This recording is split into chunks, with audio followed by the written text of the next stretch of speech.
Саламатсыздарбы? Менин атым Тилек. Талас областынын Ак Дөбө айылынан болом. 24 жаштамын. Кудайды издөм 8-9 жаш чагыман башталган.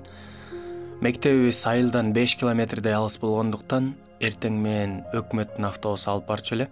Келатканда болсо жөө келчүбүз. Келатканда узак убакыт жөө баскандыктан жолду катар жашоо жөнүндө ойлонуп келчүмүн. Төрөлдүм, мына чоңоюп калдым. Мындан ары башкалардай эле бойго жетем. Анан башкалардай эле үй бүлөлүү болом, бала чакалуу болом. Анан 40-ка, анан 60-ка чыгам. Андан ары эмне болот? Балдарым балалуу болот. Анан ушул элеби? Адам жаралгандагы алары ушул элеби? Адам өмүрүнүн маңызы болгон ушулбу? Адамдын энчисиндеги бир нерсени мен билбей калып, ошону таппай жаткандай болчу элем. Мектептен үйгө келгичекти жөө баскан узак жол мына ушул ойлорго мүмкүнчүлүк түзүп берчү. Бул жолду аябай көп жол бастым да, анан ушул эле ойлорду кассетаны артка түрдүрүп кайра уккан сыяктуу эле. Кайра кайталап ойлоно берер элем. Төрөлмөй, чоңойбой, окууну бүтмөй, бир кесиптин ээси болмой, үй бүлө курмай, балалуу болмой, анан 40-ка, 60-ка чыкмай, анан ошол менен бүттүбү? Андан арда бир нерсе бардай. Бирок мен таппай жаткандай болуп, адам өмүрүнүн маңызы ушул элеби деген суроого келип такала берчүмүн. Өзгөчө адамдын өмүрүн, жашоосундагы тарткан рахаттарын, ачуу таттуусун өлүм, жердин 2 метр алдындагы караңгылык жыйынтыктап коеру мен аябай кыжалат кылып, тим эле демим кыстыгып кетер эле. Өлүм менен эле баары бүтөбү деген суроо жаныма тынчтык берчү эмес. Ошентип өзүм ойлогондой жашоо өз нугу менен өтүп жатты. Биз кошуна айылга көчүп бардык. Ошол жактан апамды Исага ишенген курдашы, ишенгендердин чогулушуна ээрчитип барып, Кудай жөнүндө китептерди алып келип берип жүрүп, апам ошентип ишенип калды Исага. 10 жашар чагымда Кудайдын сөзү менен таанышууга мүмкүнчүлүк болду менде. Кудайдын сөзүн көп окудум, кээде эстеп алып, ошончолук көп окуганыма таң калып да кетчүмүн.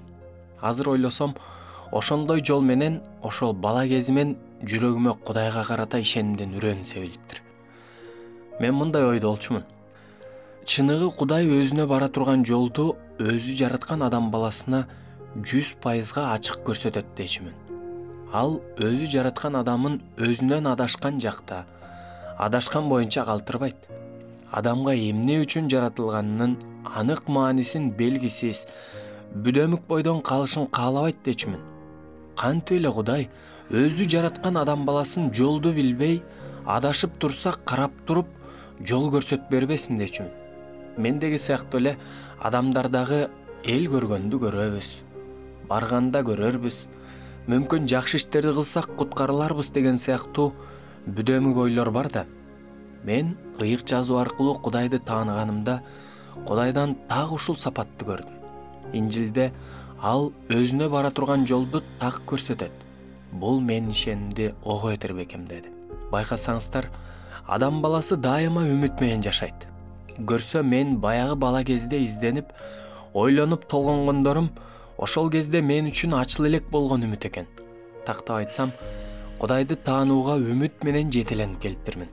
Ишенип калгандан кийин дагы Инжилден Кудайдын адамга берген дагы көп ажайып убадаларын окудум.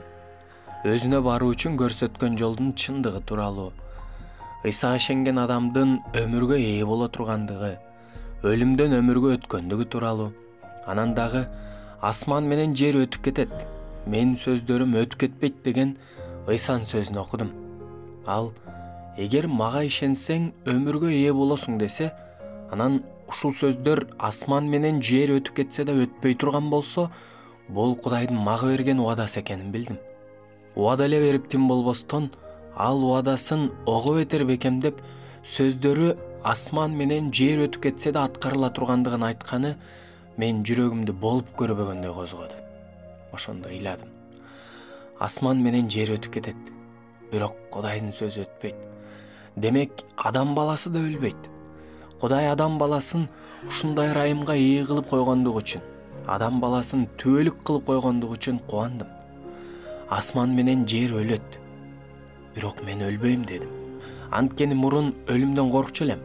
Кудайга ыраазы болдум аябай. Сүйүнгөнмөн көзүмдүн жашын тыя албай ыйлай бердим. Бул дүйнөдө чындыктын каршылашы бар эмеспи? Кээ бирлери буга бала кезинен аң сезимине сиңирип коюшкан турбайбы? Апасы айтканды эле айта берет да деп ойлошу мүмкүн. Ушундай адамдарга айтар элем, Кудай адамдарга ишенимди сунуш кылат. Адамдарда иликтеп